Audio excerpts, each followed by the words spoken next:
The gentlewoman from California is recognized. Thank you. Mr. Speaker, as one who opposed the invasion of Iraq and as one who has led efforts to end the occupation of Iraq, I rise today to support the orderly and responsible Redeployment Appropriations Act of 2007.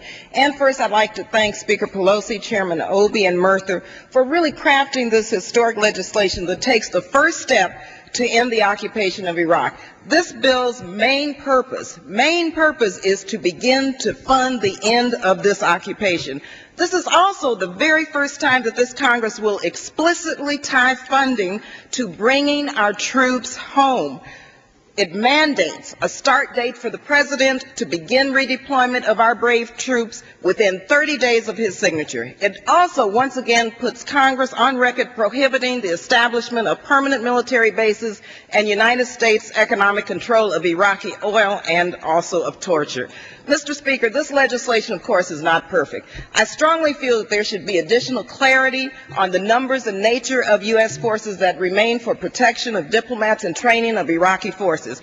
And given the President's determination to protect his legacy by allowing the occupation to continue indefinitely, we really must be wary of providing him opportunities to prolong or extend this war. So we made sure in this legislation that this bill explicitly states, and I quote, that the primary purpose of this $50 billion should be to transition the mission, redeploy troops in Iraq, and not to extend or prolong the war.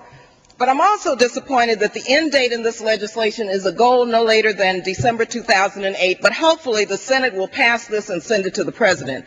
Now, this legislation does conform. It does conform to what Congresswoman Waters and Woolsey and myself have been working on all year. Earlier this year, we authored the Lee Amendment that stipulates funding for Iraq should be used to fully fund the safe and orderly redeployment of our troops from Iraq. We did this way back in March. Now, 92 members of Congress wrote to the President to put him on to this effect.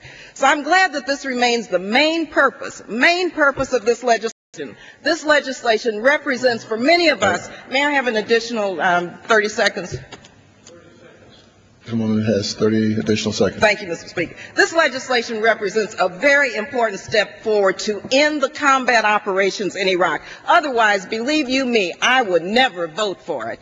Mr. Speaker, this legislation does not give the President a blank check for his occupation. It provides a down payment on redeploying our troops from Iraq and ending the occupation. It clearly says that these funds are to be used to begin to end the death, the violence, and the destruction that the Bush administration has brought on Iraq, which he has brought on our brave young men and women and our country and the world. So I thank you, and I yield the microphone. Gentleman's time has expired.